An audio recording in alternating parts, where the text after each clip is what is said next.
o quão preparados estão os jornalistas, os especialistas para fazerem esse julgamento sobre a questão dos técnicos aqui no Brasil?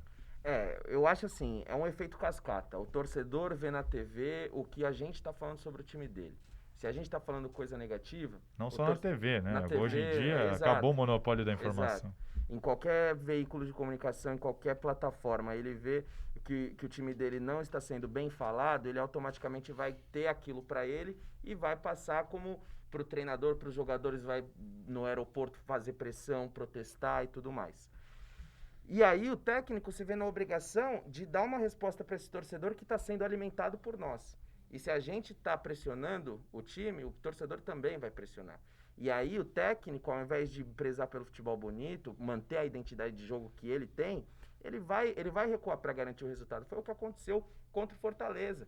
São Paulo vencendo de 1-0 do Fortaleza do Rogério Ceni, o Fernando Diniz, que sempre joga para frente, com a posse de bola e tudo mais, sacou um jogador, colocou um meio-campo mais centralizado, tirou um outro atacante, colocou mais um volante, recuou a equipe. As substituições do Fernando Diniz contra o Fortaleza foi para segurar o resultado, e ele mesmo admitiu na coletiva. Hoje, o mais importante era vencer, para recuperar a confiança, para baixar a poeira, diminuir a pressão, para que a gente possa ter um pouquinho mais de tranquilidade nos próximos dias.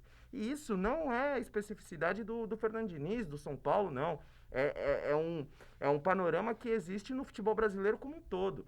Se a coisa tá mal e se o time tá vencendo por 1-0, ele vai fechar a casinha para sair de lá com o resultado de 1-0. O Corinthians foi multicampeão na última década assim. E isso acabou até alimentando a história. Pô, será que a maneira Corinthians de se jogar não é a certa? A eficiência acima do desempenho, da beleza do jogo. E tudo é época. Hoje em dia todo mundo quer ser campeão igual Exatamente. O Flamengo foi. O Musetti tem um caso peculiar de... vocês não têm noção, muitas vezes, os bastidores, como uma crítica que a gente faz em público, ou até mesmo numa rede social, como isso reverbera muitas vezes em obstáculos para o nosso trabalho no dia a dia. Tem muita gente que não aceita, tem muita gente que é jogador, técnico, assessor de imprensa, então nem se fala. Muitas vezes leva essa questão muito para o pessoal. O Musetti já sofreu problemas com isso. Mas, Musetti, como que você vê isso? O peso da imprensa nessas críticas e o quão essa imprensa, de fato, está preparada para analisar e para expor a opinião ali sobre o que está acontecendo? Eu acho que, em geral, a gente não está. E a maioria dos debates eu acho que são muito rasos. Eu mesmo não me vejo preparado para falar taticamente de um time, assim. É muito raro. Eu prefiro ouvir e repercutir uma informação que eu ouvi. Tipo, o Santos vai jogar assim, assim, assim. Eu ouvi isso. Não que eu tenha observado que vai jogar assim. E quando fazer uma crítica, fazer com número. Eu, pelo menos, tento isso.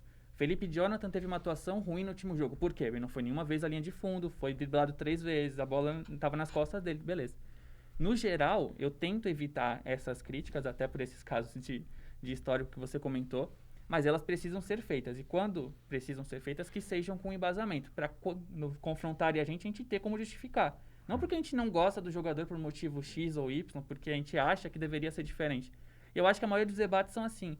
Ganhou, perdeu, arbitragem, e a gente não sai muito disso. É uma rodinha, um ciclo. Tem muito comentário irresponsável, né? É muito legal essa meia-culpa que a gente faz aqui, que eu avalio como uma meia-culpa mesmo, né? Sim. Porque o que acontece? Da mesma forma que a gente chega aqui, no nosso podcast no Bola na Fogueira, que é uma forma das pessoas se comunicarem, as pessoas se informarem, né? Ou debater, ouvir a gente discutindo aqui. Quando a gente fala que o jogador é mimado, que o jogador é isso ou aquilo, que jogadores precisam ser mais cobrados e tal, a gente abre um leque porque de múltiplas interpretações. Quando uma pessoa ouve isso, ela fala, é verdade, o jogador é mimado. E depende do cara, ele vai na porta do CT falar.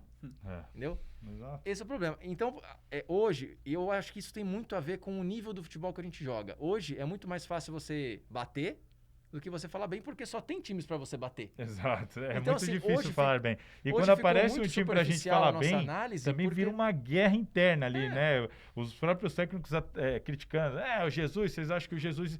E aí, aquilo que era pra gente estar falando bem, a gente está de novo falando de um problema, de uma rixa, Hoje em dia a gente fala muito pouco do futebol em si, e aí, como o Sete falou, ele falou, eu prefiro não fazer uma análise, ler alguma coisa e repercutir, porque a gente não tem o que falar.